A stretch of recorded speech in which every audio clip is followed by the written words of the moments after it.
This is a tree. And this is a tree. And this is Woodle Tree Adventures Deluxe. I left the tripod inside.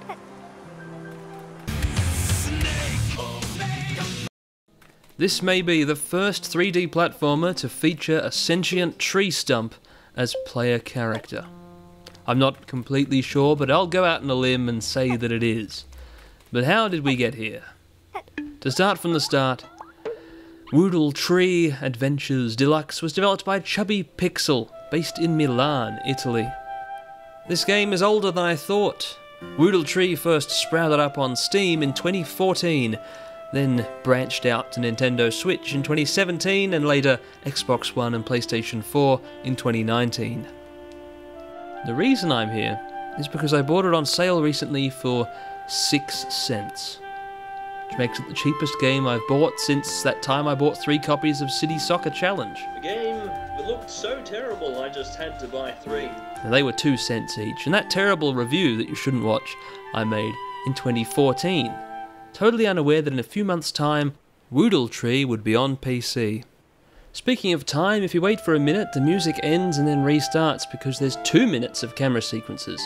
What you're supposed to do is press a button, which makes the start menu fade in with a synchronized guitar strum in a way that usually only very fancy high-end games can achieve. Now here is the story, which I will voice act. How are you, my little son? Just born from my roots, I gave you life for a purpose. You have to bring water to this thirsty world. There's a waterfall right behind you. To do this, you'll have to collect fairies' tears. It's said that picking up as many as you can, you'll even be able to discover a new world. Here, I'll show you one of them. Come and take it. So from there on, you can control the Woodle Tree and collect the fairy tear. It's very large and perspective is a bit tricky. There we go, we've got it. This is the house I've built for you. From there you will be able to travel across the land. Inside you will also find 2 items that will be precious in your quest. With this rucksack, you can collect the berries you'll find and eat them to survive. Upstairs you'll find the magic leaf that you can use as defense, pressing the circle button, and travel across the lands, simply hitting the magical globes in the house. Alright, things are getting very bizarre here. Hold on. I was born, I was immediately given a mission by my father the tree, and I'm a small tree, but I'm not a tree, I'm a tree person, an anthropomorphized tree that lives in a house with some furniture and a bed. I'm a tree that sleeps in a bed? That lives in a round, bulbous house? Made of wood, I suppose, and surrounded by other trees on a floating island. With teleportation globes in that. I have no idea what's going on. Well, I have a rough idea what's going on, but trying to make sense of it just makes it make less sense. So let's move into a world. To do so, as the tooltip still on screen says, you just smack it with your magic leaf. And after a fade through white, here we are. In a world of rounded oblongs. Note the berry behind the waterfall. That's good game design. Because when there's a waterfall without anything behind it, that's boring. People like exploring behind waterfalls.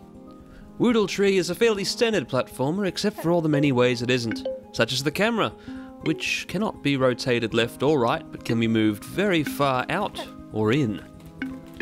Because this is a woody game, all the berries you collect make woody xylophone noises. And if your xylophone's not made of wood, it's not a xylophone, it's a glockenspiel.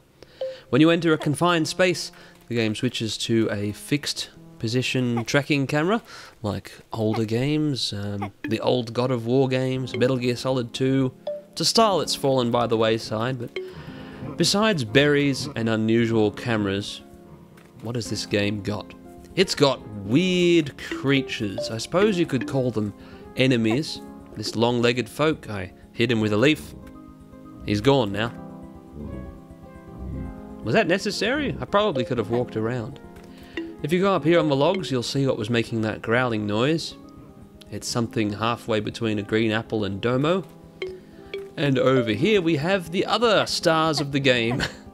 These ball dudes, sphere dudes, I don't know what to call them.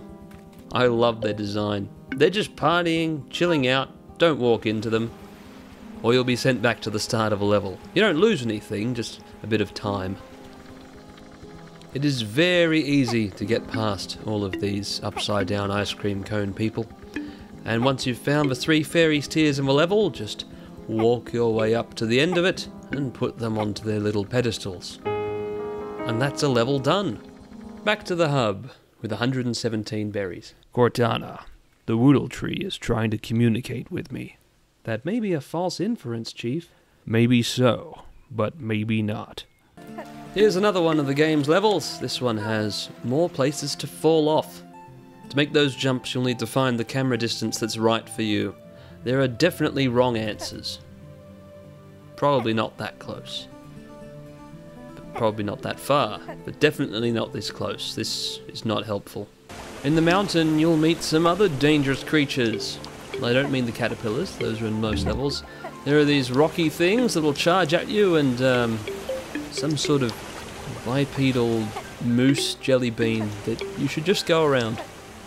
And this little combat encounter, well, we were both hit, but when Woodle Tree is hit, he comes back. The enemies do not, so I was definitely better off there. Now you've seen 3 levels. We've had the starting grassy one, the one with the jumps, the mountain. What do you think is next? What's the next generic platformer environment archetype? Is it a desert? No, it's bees! You guessed wrong. Or did you say bees? I didn't hear you say bees. This isn't a participatory thing where I pretend to hear you like Dora the Explorer, but this is a weird level. Look at these bees! Huge spherical bodies, smaller spherical heads, no legs. How does a bee with no legs work? A bee with no legs cannot walk, it cannot land on a flower, and it certainly cannot carry pollen back to the hive on its back legs because it's got no legs. So how are these bees thriving? How is their hive so full of honey? Why is their hive in the shape of a platformer level in the sky? Maybe I'm answering my own question. Maybe the hive came first, the bees came later, and they grew fat on their infinite supply of honey. But overthinking things in Woodle Tree is a very bad idea. So, now you've seen 4 levels. That one on the left there you don't unlock until you have 600 berries. The 5th level is the beach, and the portal to the beach is on my bed.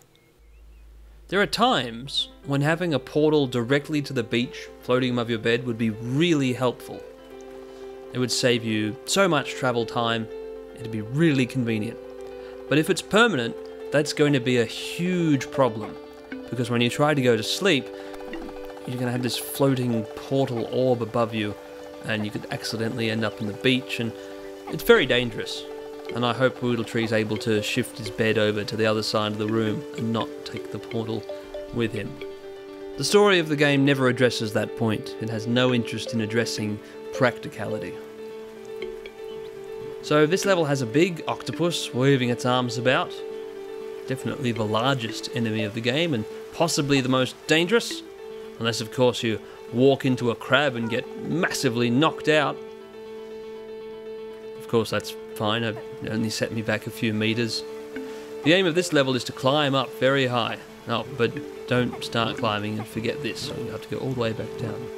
Now, you can kill the octopus with a single hit of your leaf because it's just that powerful. And then you're all set to climb up.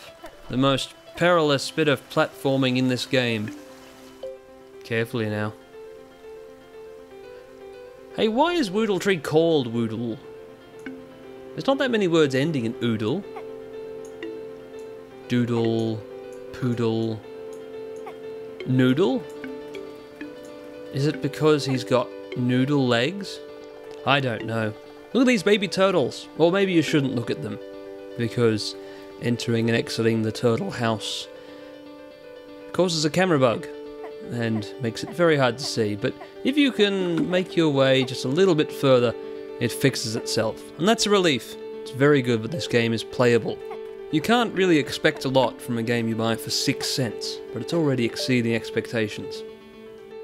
The music in the beach level is unusually stressful compared to the rest of the soundtrack, and that's probably because it can be a stressful level, thanks to the octopuses near the end. The octopus at the start of the level was fairly dangerous, but it didn't really send you back very far if it hit you. But near the end there's more octopuses, and if you get hit you have a very long climb ahead of you. Because that's how this game works. If you fall, you're sent back to the last invisible checkpoint. But if you touch an enemy, in this case I fell onto a bee, you're sent back to the start of level. So the beach can take a while to finish. There, we made it. Thank you for staying so long. You must be very patient or very interested in Woodle Trees. The final main level is the snow level. Peaceful, serene, nice. I like it. At the very end there's a snow octopus just to mess with you. The snow level's not as hard as the beach, but you wouldn't want to have to run through the whole thing twice. Now here's the ending. Well done, dear son. Thanks to you, the whole world can now benefit from the water you've collected. I can finally sleep in peace. I think that text box could have been a few seconds longer. Thanks for playing. Credits. Wait, this isn't my dialogue. Game design by Fabio Ferrara, animations by Fabio Ferrara, character design by Fabio Ferrara and Giulia Eroldi, music by Fabio Ferrara, PlayStation 4 edition programmer Paolo Cattaneo, special thanks to Lucrezia Frato and Giorgio Pomettini. Thanks for playing. Those are some brief credits, and then you're back here. What will you do now? Well, there's 2 bonus levels. This one is probably the largest and most enjoyable level of the game. Waterfalls. And just exploration in general. It's a big level. And the other one is the ocean level, which I fell out of. Okay, how does that work? Come on, is there an invisible barrier keeping the water in? Is this exocytosis? I don't know. I don't know why a tree can fall out of the ocean in the sky. There are weapon upgrades I didn't notice until I'd finished the last level.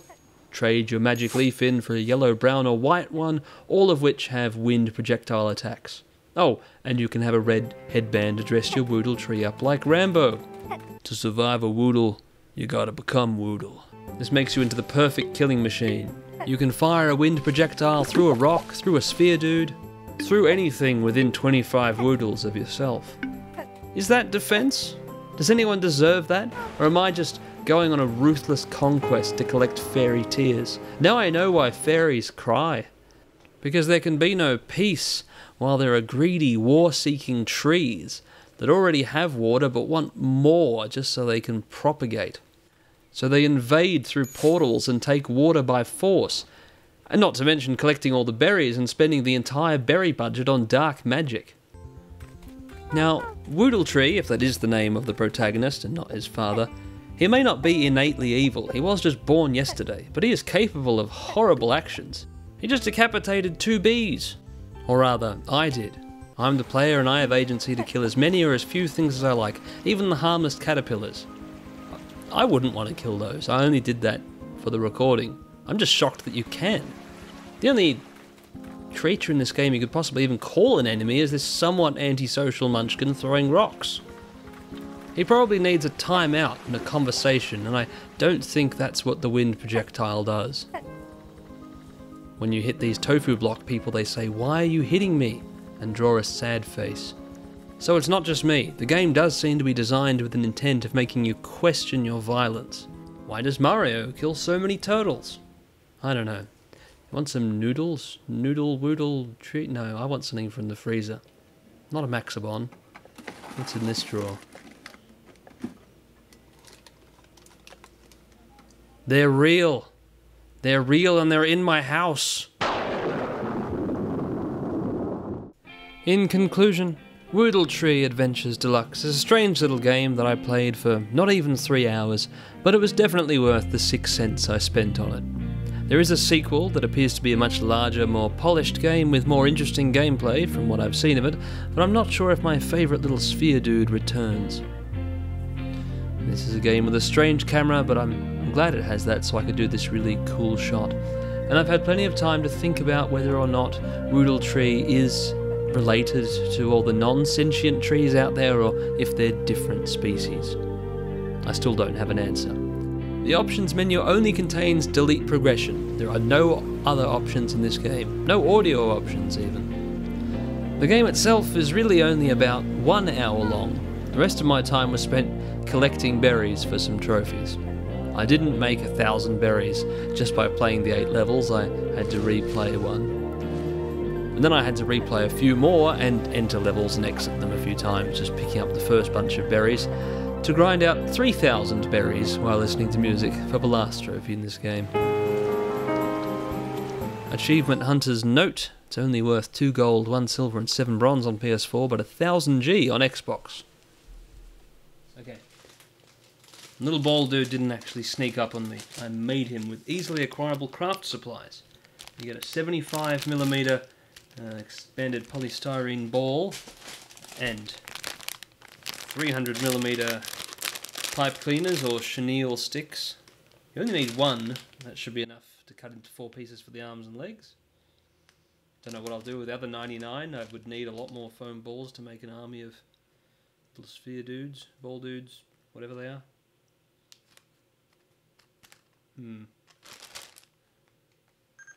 To film this we need a tripod, because I need both arms for this craft. So, put your chenille sticks into the ball. In this case I did that weeks ago, but I was waiting for the opportunity to draw the eyes on. If one eye is larger than the other, just make the other eye even, but don't worry too much about perfection. Little sphere dude is the antithesis of perfection. He's just a little guy that parties and has fun and looks somewhat silly. With that done, put him aside while you make a hat. For the hat, you need 3 cones of paper. The first one should be white. You can just cut it from thin paper, or you can use thicker card. I used card for the yellow and orange segments, but I just stuck with regular white office paper for the bottom cone. It looks close enough to the real thing. SnakeOfBacon signing... No, I can't sign out yet.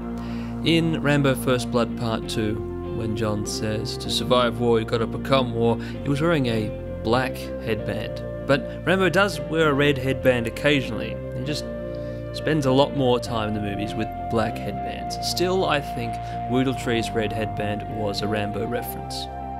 And since I'm still talking about Rambo, can I just please encourage you to watch First Blood.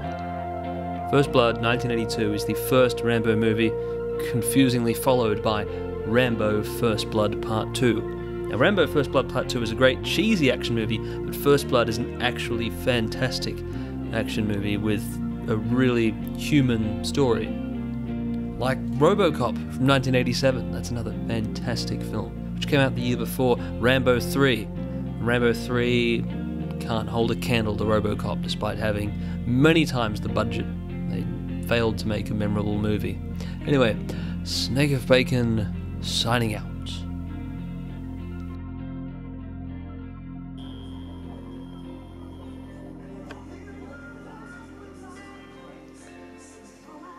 Roar.